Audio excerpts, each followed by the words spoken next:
and welcome to the Morning Serve, brought to you by TikTok. I'm Emma Lawrence, joined by Sam Smith. Sam, the Australian Open so far, we've seen so many of the seeds fall. What do you put that down to this year? There's so many good players out there, and it's the start of the year. Not everyone is quite ready to redline it, and it always happens, but it gives us lots of new and fresh storylines. That's the way we try and look at it. We love that, and we've loved the progress of Jessica Pegula, gone from 18 in the world last year to 3 at the moment. What do you put that down to, and her incredible rise? She's ready. She's someone that would have come through earlier, but the beginning of her career, she had a knee injury, and then she had hip surgery, and that really breaks you up when you go up the rankings and then you come back down again. But I think it's just a culmination of believing that she's a top player, but also last year, she played doubles almost every week. I think she played more tennis than anyone else last season. And it's as if everything has come together, but she's also a great ball striker, has beautiful timing. But I think there's just a realisation, and she has a great coach in David Witt, who used to work with Venus Williams, and very top man. And it's just all come together, and she's got a very good temperament now, calm. Nothing seems to faze her, and it's many things, but it all adds up to her being a very good player. And her father owns the Buffalo Bills. She doesn't really need to play tennis financially, so is that difficult? Is there a way for her to need to find extra drive, or do you think she's just that competitive? It has nothing to do with the fact that she doesn't need the coin.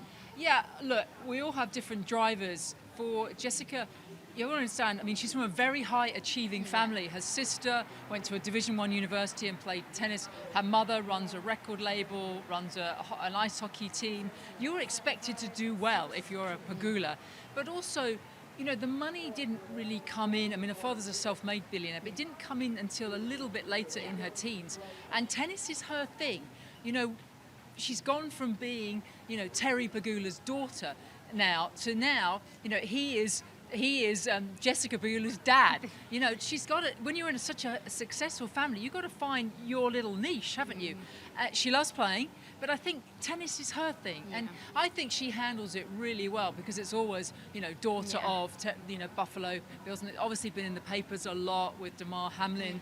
One of the players, being very ill, having a heart attack. So she just seems to handle it, but she has very high standards for herself, and she is defining herself, as a separate person from, the family of the Buffalo Bills. It would be so much pressure, but she's handled herself with class, that is for sure. She's the only player left on her side of the draw who hasn't won a Grand Slam. Is that a disadvantage? Well, she obviously likes playing in Australia. This is the third time she's made the quarterfinals. I honestly don't know. Look, you've always got to win one the first time. And it's interesting, people are saying, the women's draw is wide open. Well, the top half, you've got a reigning Wimbledon champion. You've got Azarenka, who for a while was the best player in the world, has twice won here. You've got lots of top players. I don't know. I think there's a sense she's never made the semis of a slam, so she's got to break new ground. And I guess we will find out. Is she capable of winning? I believe she is. On current form, absolutely. So up against Azarenka, then it's a tough one. As you mentioned, 2-time champion. You had to pick one. I know it's tough.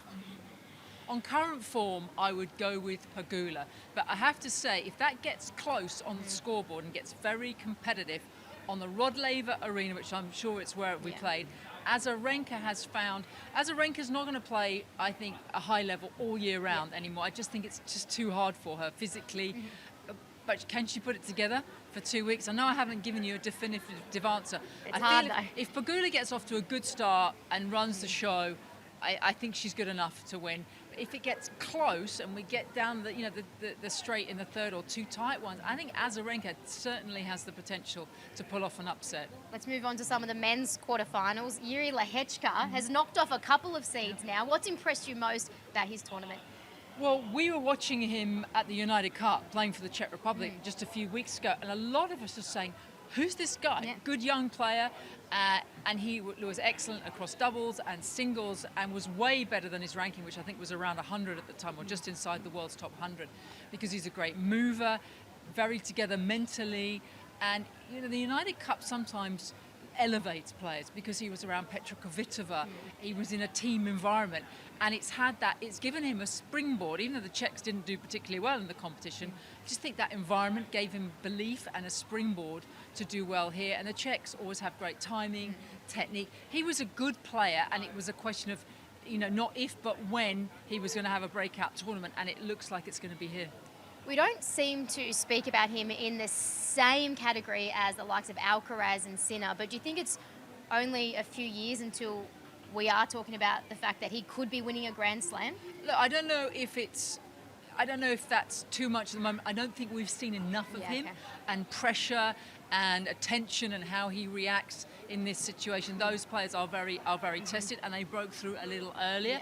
But Lehecka is putting himself in the mix, and as I said, technically everything is very well produced. That helps you when you're in those big moments. It's a question of, does this get too big on him? There'll be a lot of attention. But we're used to lots of very good Czech men and women, so he'll have great advice. But I think it's just, let's see, we might be at the beginning of a very exciting story with Jiri, who is, I have to say, a lovely guy as well, comes across brilliantly in the media. And what a test. Up next, up against Stefanos Tsitsipas. Do you think he's got what it takes to get it done? Would be possibly the biggest win of his career. Again, it's about, can he lift on the biggest stage?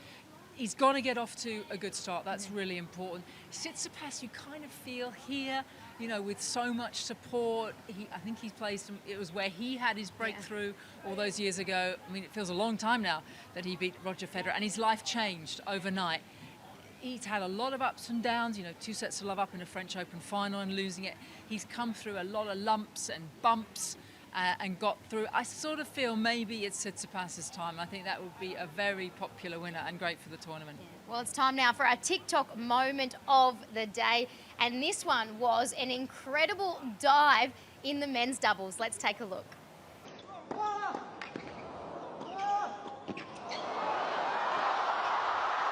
How spectacular, how spectacular.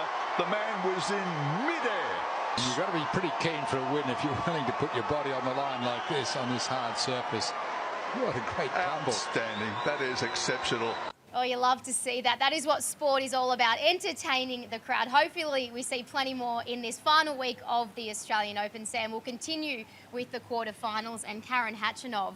What's impressed you most so far about him in getting to this quarterfinal spot? Well, the question about Karen, who's been a top player and at times was in the elite, inside 10 in the world, was why isn't he still there? Why has he dropped to sort of being a very comfortable top 20 player?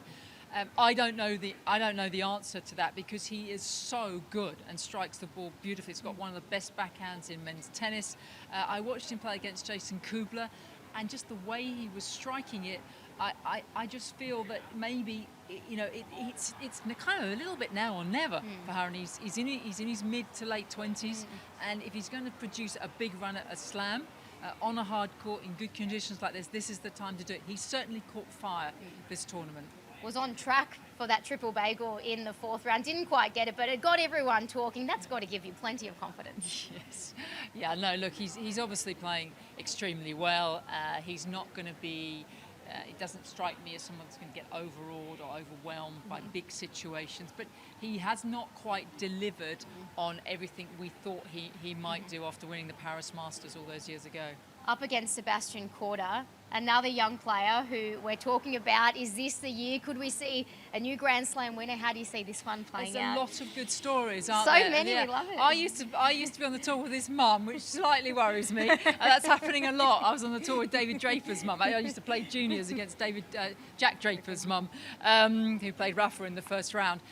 Look, you've got two beautiful backhands there. That is going to be, a connoisseur's match to watch. Again, there's a lot of unknowns still about Sebastian Korda. Obviously, high expectations given the family that he comes from. He's even got Andre Agassi advising him. That's really lovely to have that in your back pocket, or front pocket maybe. Look, it's one of those matches, I think you'd say 50-50. You don't know how Korda has recovered from his previous rounds. Lots of unknowns, but if you're worried about storylines with big players going, I don't think you need to be. This is maybe one of the best weeks of the Australian Open that we've ever had. Yeah, so many unknowns, so many storylines to be written. Just finally, Todd Woodbridge yesterday here on the Morning Serve just couldn't stop raving about Rybakina in the women's draw. Tough one up against Ostapenko.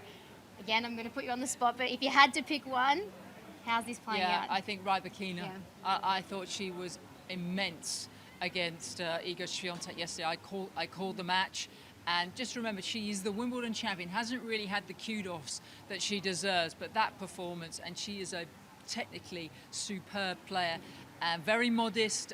I want to get to know her a little better, but yeah, I mean, two very different personalities. You've got Ostapenko performing and strutting about the court, and then you've got Rybakina, who's tall but you know, is as quiet as a mouse out there. I mean, it's going to be a fascinating contest in terms of their personalities. Yeah, well, Sam, enjoy the quarters. We really appreciate your time, and thank you so much for everyone for joining us here on the Morning Serve. Thanks to TikTok.